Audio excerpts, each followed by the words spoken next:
quarantine measures hours after the arrival of Environment Secretary Roy Cimatu, who was ordered by the president to oversee the government's COVID response in the Queen City of the South.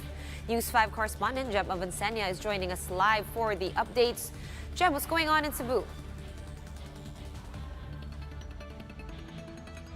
Cebu City Mayor Edgardo Labella canceled all 250,000 quarantine passes issued to his residents effective 10 p.m. last night following the order of the ILG Secretary Eduardo Año.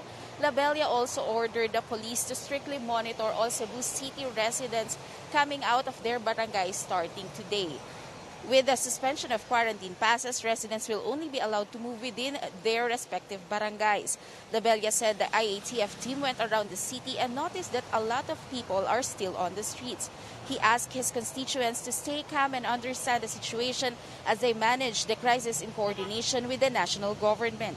Authorities are set to issue new passes, still in accordance with the one person per family rule. They are also eyeing to implement clustering, wherein people in a certain barangays will only be allowed to go to the nearest market and grocery stores. Meanwhile, Cebu Governor Gwen Garcia gave residents 48 hours to decide whether to stay in Cebu City or return to their residences outside the city. She also announced that starting Friday, border patrol checkpoints will again be strengthened. Stricter border controls will be implemented in the 4 borders of the province, located in Talisay City in the south, Mandaue City and Consolacion in the north, and Balamban Town in the west. Yesterday, newly appointed Visayas IATF Overseer Secretary Roy Cimatu said that he, along with other IATF officials, will also check areas in Talisay where there is a rapid increase of COVID cases. Their assessment will be the basis whether or not a city or barangay level lockdown will be implemented.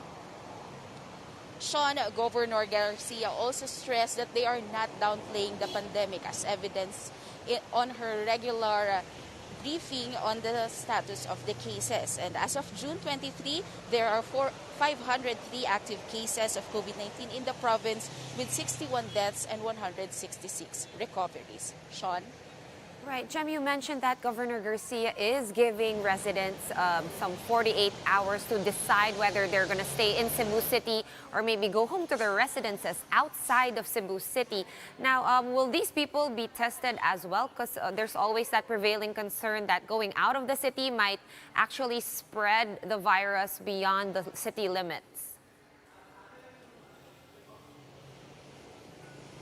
Sean, as of the details, whether to test these residents going out of Cebu City will be tested or will undergo swab test, we still don't have any confirmation. But as what you have said, Governor Garcia will be implementing very strict borders checkpoints on their borders starting on Friday.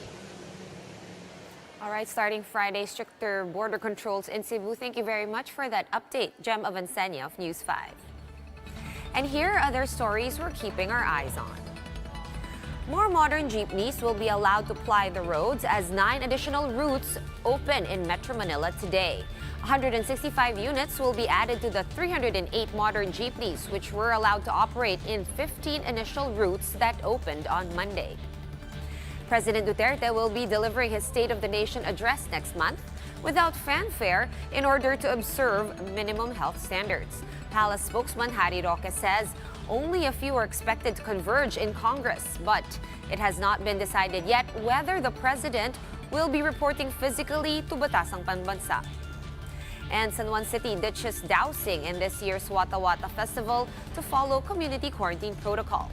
Instead of the annual basaan, the city decided to have a solemn celebration by having a procession honoring the city's patron saint, John the Baptist. For more updates, follow News 5, the Philippine Star, and Business World online. Visit our website, onenews.ph, for more in-depth analysis. You may also catch One News on the Signal Play app. Just register for a free account now at www.signalplay.com and stream One News live anytime, anywhere. I'm Sean Yao, and we are One News.